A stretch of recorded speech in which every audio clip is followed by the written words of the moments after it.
UP के हापुड़ की एक महिला जिनका पति ट्रक ड्राइवर होता है।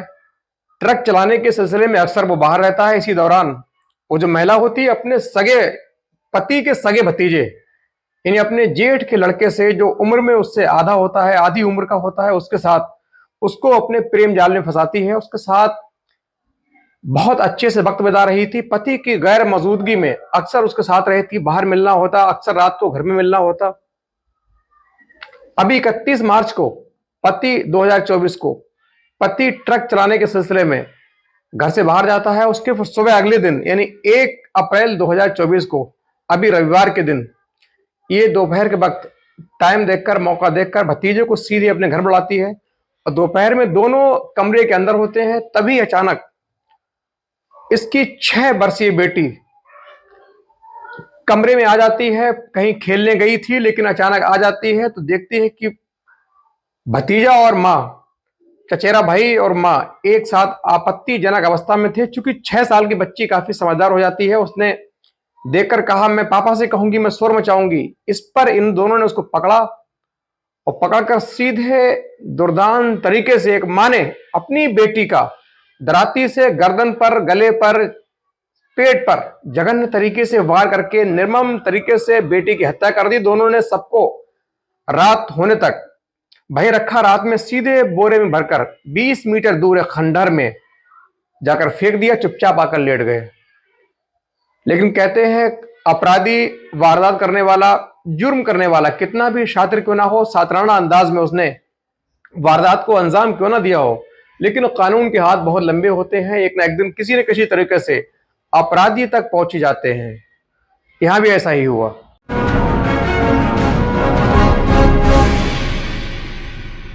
नमस्कार, मैं शकील कादरी। दरअसल ये सनसनीखेज, दिल को झकझोर देने वाली घटना यूपी के हापुड़ की है।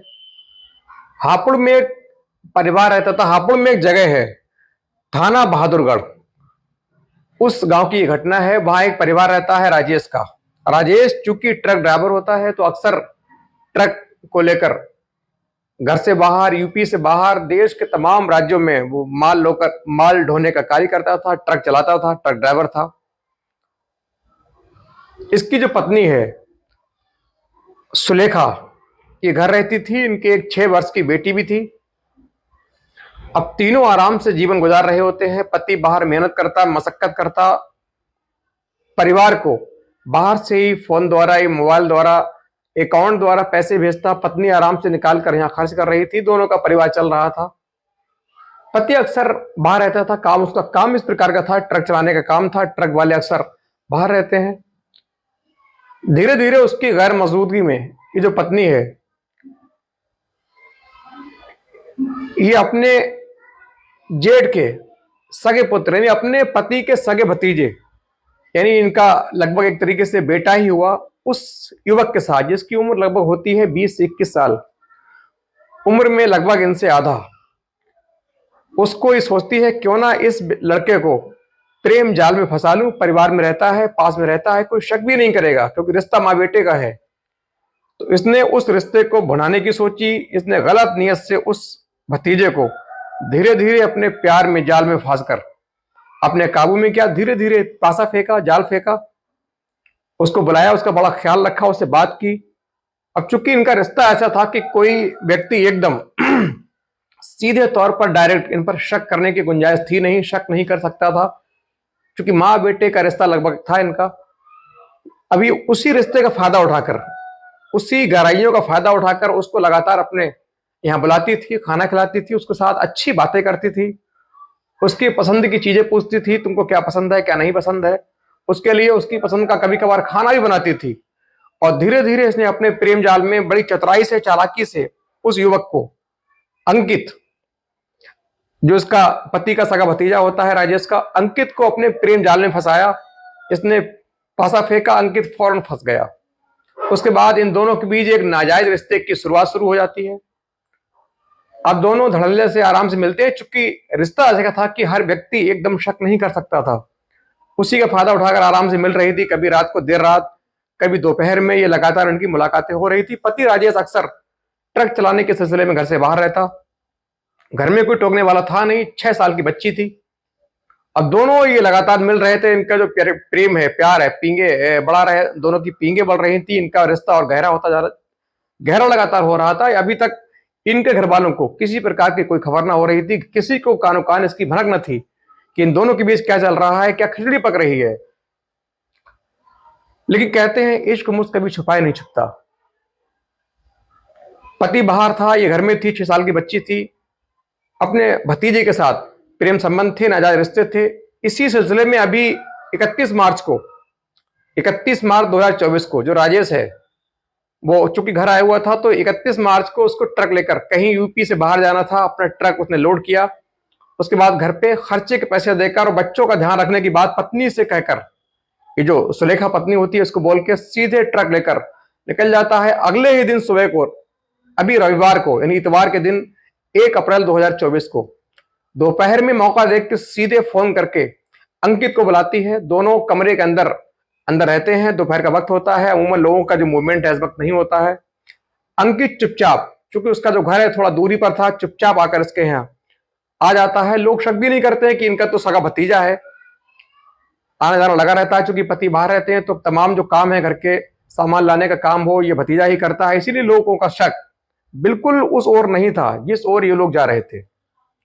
अब अंकित घर पे आता है, दोनों दोपहर में कमरे के अंदर बंद होते हैं। बच्ची जो 6 साल की होती है उसको ये जो सुलेखा है कुछ पैसे देकर बाहर भेज देती है कि जाओ बेटा दुकान से कोई चीज खरीद कर खाना खेलना और आराम से आना।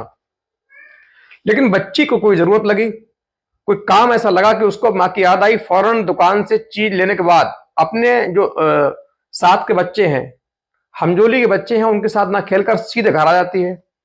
घर आती है तो सीधे घर के अंदर घुसती है, देखती है तो माँ और चचेरा भाई दोनों बेहद आपत्तिजनक अवस्था में है। बेटी ये समझ गई कि ये जो हो रहा है अच्छा नहीं है, क्योंकि बच्ची थी लेकिन उसको इतनी अकल थी कि जो मेरा चचेरा भाई क्या कर रहा है। फौरन वो चिल्लाती है, पापा से कहने की धमकी देती है। चूंकि मासूम बच्ची थी, उसको नहीं मालूम था कि मेरी माँ मेरे लिए काल बन जाएगी, मेरा कत्ल कर देगी, हवस के लिए मेरे जिस्म का खून बहा देगी, मुझे काट देगी। ये बच्ची नहीं जानती थी, मासूम भोली बच्ची चिल्लाई, पापा से कहूंगी तुम्हारी शिकायत।